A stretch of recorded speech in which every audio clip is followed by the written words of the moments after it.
পূর্ব কলকাতায় জলাভূমি বুঝিয়ে একের পর এক বেআইনি নির্মাণ, আর এর প্রভাবে দূষণ এবং প্রত্যেক বছর রাজ্য সরকারের কোটি কোটি টাকার ক্ষতি।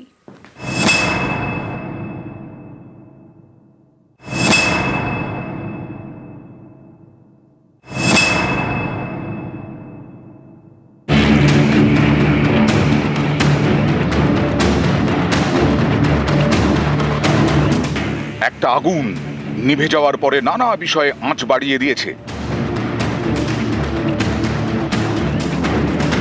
নরেন্দ্রপুরের নাজিরাবাদে পূর্ব কলকাতার জলাভূমির বিস্তীর্ণ অঞ্চল। এই জলাভূমিতেই দেদার বেআইনি নির্মাণ। বিশেষজ্ঞদের মতে পূর্ব কলকাতা জলাভূমি ভরাটের কারণে প্রতি বছর রাজ্য সরকারের কোটি কোটি টাকার ক্ষতি। যে প্রোটোকল অনুযায়ী ক্যালকাটা ওয়েটল্যান্ডের যে ক্ষতিটা হয়েছে সেটা মারাত্মক ক্ষতি। পূর্ব কলকাতার জলাভূমি বুঝিয়ে একের পর এক বেআইনি নির্মাণের অভিযোগ। বিশেষজ্ঞদের মতে এর জেরে সবজি চাষ, ধান চাষ, মাছ চাষে ব্যাপক প্রভাব পড়ছে। ধাক্কা খাচ্ছে রাজ্যের অর্থনীতি। শুধু তাই নয়, জলাভূমি ভরানোর কারণে কার্বন শোষণের ক্ষমতা কমছে। এর প্রভাব পড়ছে পরিবেশে, দূষণের ধাক্কা অর্থনীতিতেও। জলাভূমির মধ্যে শুধু যে আমরা নেট প্রোডাক্টিভিটি, যেটা ইন দ্য সেন্স অফ আমরা যেটা এগ্রিকালচারাল প্রোডাক্টিভিটি বলতে পারি বা ফুড সিকিউরিটিতে যেটা হেল্প করছে সেটা বলতে পারি, মাছের বড় অংশ কিন্তু আমরা দেখি মাছের যে প্রোডাকশন হয় তার বড় অংশ থাকে হচ্ছে এই জলাভূমিগুলো থেকে।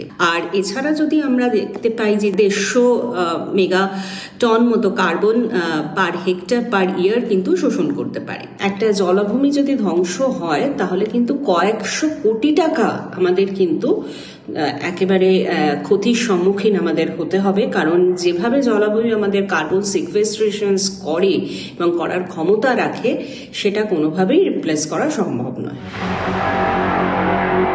দূষণের ধাক্কায় যে সারা দেশের অর্থনীতি বেসামাল হয়ে যেতে পারে, কয়েকদিন আগেই তা স্পষ্ট করে দিয়েছেন গীতা গোপীনাথ। সুইজারল্যান্ডের দাভোসে ওয়ার্ল্ড ইকোনমিক ফোরামের মঞ্চে সরব হন গীতা গোপীনাথ, যিনি আমেরিকার হার্ভার্ড বিশ্ববিদ্যালয়ের অর্থনীতির অধ্যাপক এবং IMF এর প্রাক্তন মুখ্য অর্থনীতিবিদ। তাঁর মতে ভারতীয় অর্থনীতির সবচেয়ে বড় বাধা দূষণ। শুল্কের সমস্যা আলোচনা করে মিটিয়ে নেওয়া যেতে পারে, কিন্তু পরিবেশ দূষণ অর্থনীতিতে যে ক্ষত তৈরি করে তা গভীর এবং দীর্ঘমেয়াদী। ভারতের আর্থিক বৃদ্ধিতে দূষণের ধাক্কা শুল্কের প্রভাবকেও ছাপিয়ে যাচ্ছে। দূষণের জেরে শুধু পরিবেশকে মূল্য চোকাতে হয় না, দেশের আর্থিক বৃদ্ধি, উৎপাদনশীলতা এবং নাগরিকদের স্বাস্থ্যেও প্রভাব পড়ে। দূষণ কর্মীদের উৎপাদনশীলতা কমায়, চিকিৎসার খরচ বাড়ায়, আর্থিক কর্মকাণ্ডের গতি শ্লথ করে, যা দীর্ঘমেয়াদে ধারাবাহিকভাবে আর্থিক বৃদ্ধিকে টেনে নামায়। Pollution is a challenge in India.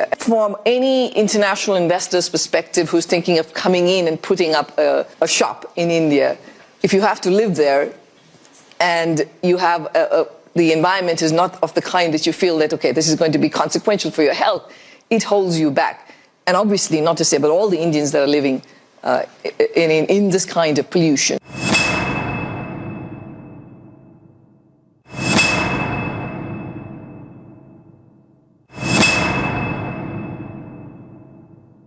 আইনত মেনে নিয়ে সেইগুলোকে নিয়ে কিভাবে আমরা আগামী দিনে এটাকে কিভাবে বারবার আমরা যেটা বলছি, এটা বাস্তবোচিত একটা ব্যবস্থাপনা তৈরি হোক ক্যালকাটা ওয়েটল্যান্ডের পক্ষে। যদি সেটা না হয় তাহলে ওয়েটল্যান্ডকে আমরা বাঁচাতে পারবো না।